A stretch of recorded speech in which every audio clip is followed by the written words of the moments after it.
Assalamualaikum, saya Iskandar dari tanamseri.com. Hari ini kita walk through ya.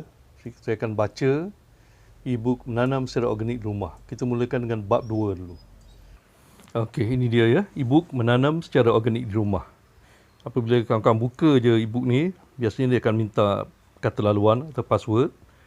Masukkan kata laluan yang saya berikan, kemudian insya-Allah e-book akan dipamerkan. Okay, bab 2, kenal laman kebun anda. Jadi bila saya sebut kataan laman kebun ni, untuk skop e-book ni, ia bukanlah maksud dia kebun ada berekar-ekar kat mana-mana ya. Kebun maksud saya sini adalah ruang kita menanam. Ruang kita menanam ni, ia boleh jadi dalam pasu, tergantung di bahagian beranda, ataupun pasu-pasu yang ada dekat balkoni di tingkat atas, ataupun dalam tanah, okay, di pekarangan rumah, mana-mana saja. Kalau contoh kalau kita tinggal di kondo ya, dia tak boleh berkebun dekat tanah sebab dia tinggal di tingkat atas. Jadi biasanya mereka akan berkebun di balkoni. Sama kalau kawan-kawan yang tinggal di Pangsapuri, kalau tak ada balkoni pun, mereka mungkin berkebun dengan mengantungkan pasu di tingkap ataupun di ruang jemuran ya. Atau kalau ada pun sikit je dekat laluan di bahagian koridor. Jadi semua ni ada ciri-ciri itu dan ada masalah yang kita mungkin akan hadapi. Dan dalam e-book ni kita tunjukkan cara dan kawan-kawan boleh applykan dan boleh selesaikan masalah itu sekiranya ada ya. Okey. Jadi yang pertama sekali tentang iklim. Iklim ni dia mempengaruhi pertumbuhan tanaman. Kalau kita menyemai pun sama. Sebab sebagai contohnya, kalau kita menyemai benih perlukan haba ya, untuk tumbuh.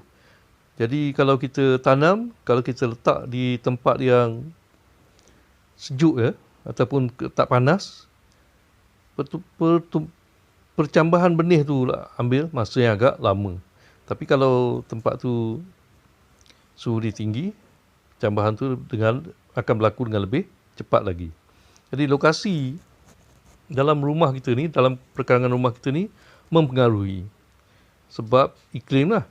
Jadi dulu,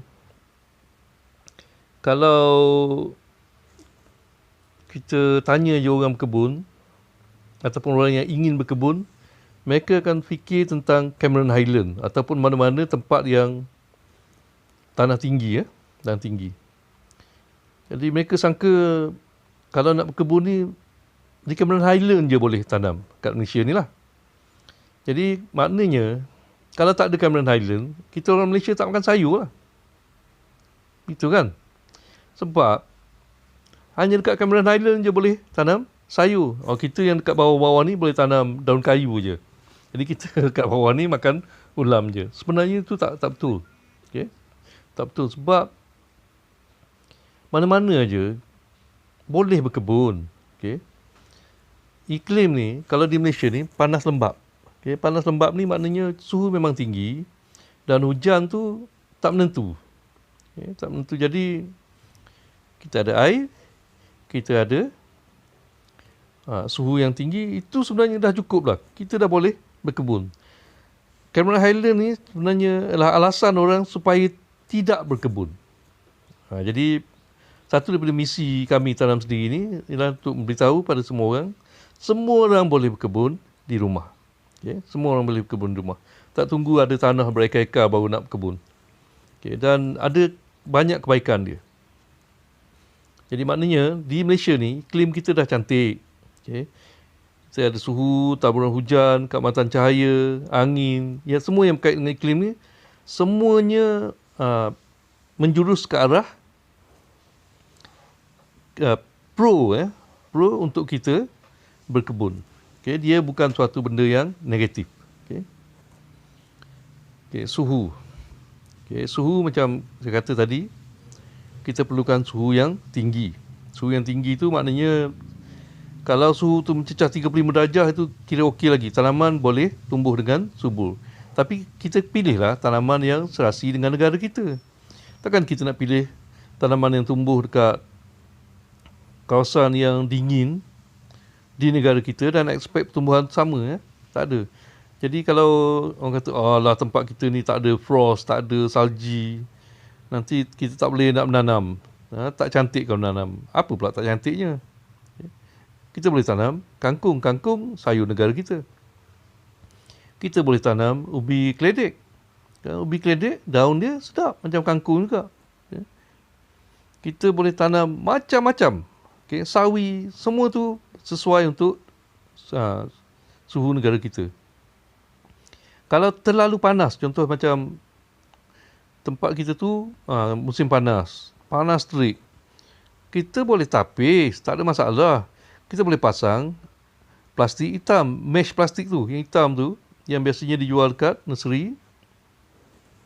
Pasang plastik tu sebagai penghadang. Jadi cahaya yang masuk tu dah jadi kurang.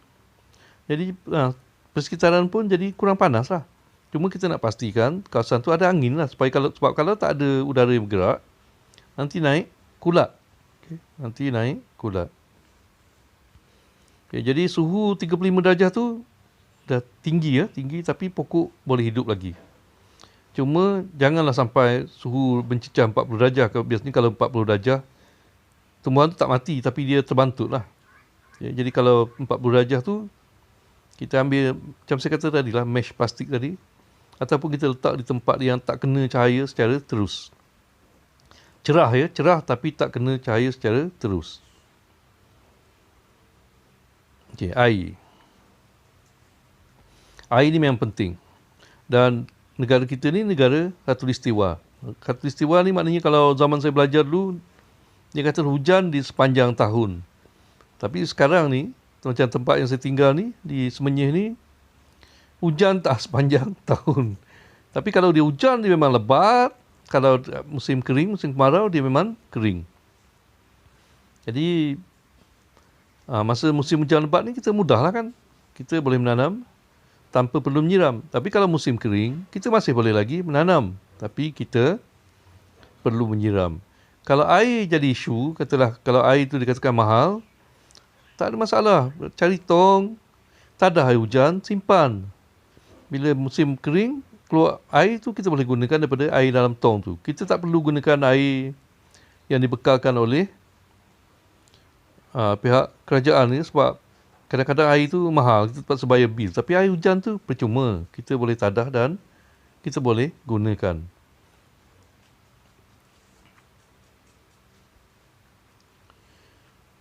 Okey. Banyak mana air yang perlu untuk tanaman kita? Kebiasaannya kita perlukan dalam 2 inci seminggu. Dalam 2 inci seminggu. Untuk sayur tempat kita lah. Jadi, kalau minggu tu hujan dah 2 inci, minggu tu kita tak perlu siram. Kecuali kalau kita tanam dalam pasu. Dalam pasu ni tak boleh lah, sebab jumlah air ni ada kaitan dengan jumlah tanah yang ada. Kalau jumlah tanah tu terhad, maknanya kapasiti dia, keupayaan dia untuk simpan air pun terhad. Jadi kalau pasu tu kecil, kita perlu siram setiap hari lah. Okey, dan jenis tanah pun. Jadi jenis tanah ni tak ada masalah sebenarnya, sebab nanti saya akan cerita dalam e-book ni macam mana kita nak campur tanah tu supaya kita boleh dapatkan tanah yang mampu menyimpan air dan serasi dengan tanaman kita. Pokok dia perlukan cahaya untuk jalankan fotosintesis. Jadi maknanya memang kita perlukan cahaya yang banyak. Kadang-kadang bila kita berkebun ni, kita risau pokok ni takut terlalu panas. Jadi kita cuba cari tempat yang teduh. Sebenarnya negara kita ni, bahagian cahaya ni kira dah perfect Dah perfect. Memang dapat cukup cahaya. Maknanya kalau sekiranya terlalu panas, kita boleh kurangkan sikit lah. Sebenarnya kalau terlebih cahaya, kita boleh kurangkan sedikit. Kita boleh gunakan plastik mesh. Tapi sebenarnya bab cahaya ni tak menjadi isu. Tapi kecuali kalau rumah kita ni kita tanam di sebelah sisi antara rumah kita dengan rumah orang lain atau kawasan yang terhalang, ada pokok besar ke apa. Jadi kita letak tanaman kita tu di tempat yang teduh. Tempat teduh ni masalah sikit lah. Sebab kalau terlalu teduh, cahaya tu dah jadi kurang. Bila kurang, makna proses fotosintesis pun kurang. Jadi kalau boleh, kita cari tempat yang tak terlindung. Kalau kawasan tu kawasan terlindung, ada tanaman tentu yang kita boleh tanam yang serasi. Tapi kalau nak sayur hijau, daripada pengalaman saya lah, memang kita perlukan cahaya penuh. The best ialah cahaya sebelah pagi. Okey, aliran udara adakah dia mempengaruhi aktiviti berkebun? Sebenarnya ada. Kalau angin tu terlalu kuat, tak boleh juga kan. Macam contoh kalau kita tinggal tepi pantai, angin kuat, kita perlu letak pengadang jugalah supaya angin tu kurang sikit. Sebab masalah angin ni, kalau dia terlalu kuat,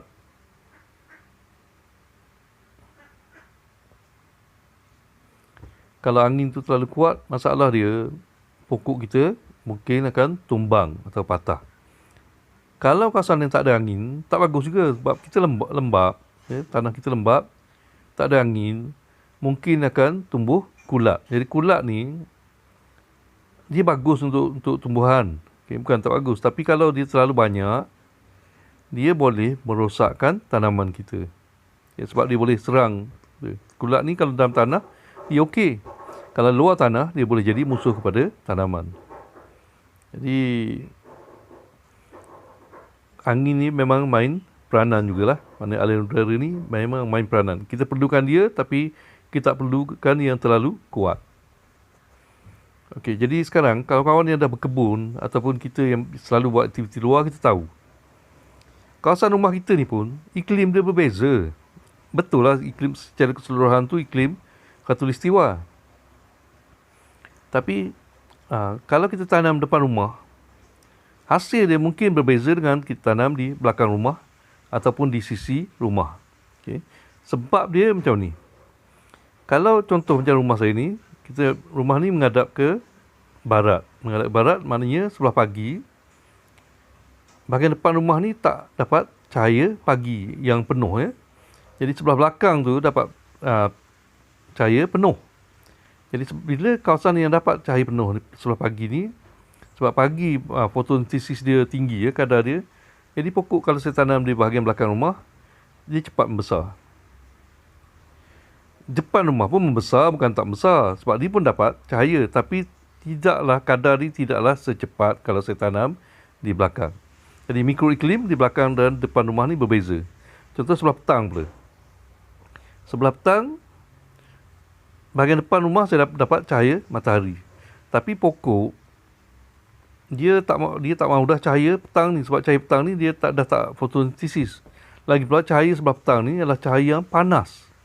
Sebab matahari dah suluh bumi ni kita ni, bahagian rumah kita ni, daripada pagi.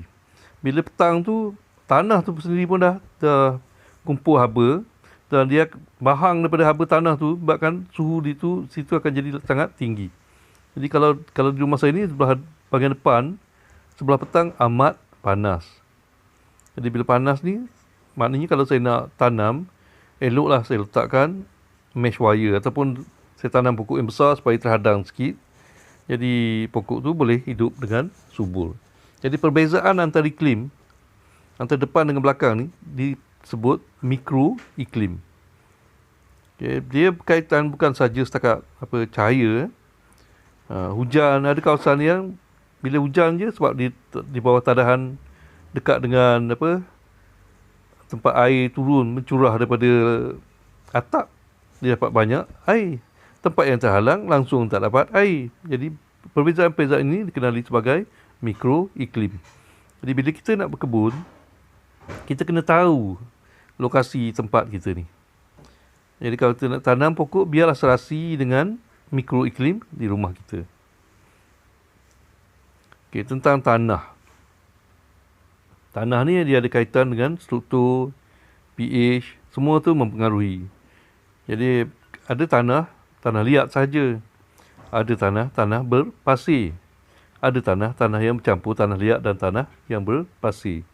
Jadi pH yang sesuai untuk tanaman biasanya antara 5.5 hingga 7. Okey. 5.5 hingga 6.5 lah yang terbaik. Kalau lebih daripada 7 tu dah berakali. Jadi tanah macam mana tanah berakali? Biasanya kalau tak ada masalah sebenarnya kalau di negara kita, jarang berlaku. Kecuali kalau kita tinggal di kawasan yang kawasan batu kapur. Tapi semua ni kita boleh selesaikan dengan menggunakan batas timbun. Okay.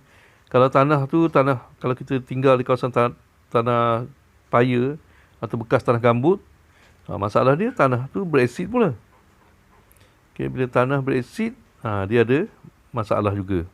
Okey, jadi tentang tanah tadi, maknanya kita perlu perhatikan jenis tanah yang kita gunakan. Tapi tanah ni tak ada masalah sebab dia mobile, kita boleh alih ya. Jadi kalau tanah kawasan rumah kita tak sesuai, kita boleh dapatkan tanah daripada tempat yang lain.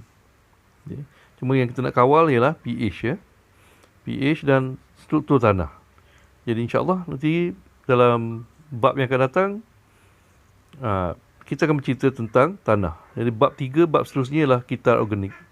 Jadi nanti saya akan bercerita tentang kitar organik pula. Untuk hari ini kita bercerita tentang kenal laman kebun kita. Jadi sebab kita dah tahu dah kebun kita macam mana, kita dapat manfaatkan ciri-ciri tersebut. Kalau apa yang kurang, kita boleh improvekan. Apa yang tak serasi, kita boleh improvekan. Yang serasi, yang elok, kita manfaatkan. Okay, itu dia. Saya Iskandar daripada tanamseri.com. Hari ini, kita bercerita tentang e-book Menanam Secara Organik di Rumah. Tentang topik kenal laman kebun anda. Terima kasih ya. Untuk dapatkan e-book ni, boleh lihat bahagian caption. Minggu ni kita ada tawaran istimewa. Dapatkan ya. E-book Menanam Secara Organik di Rumah.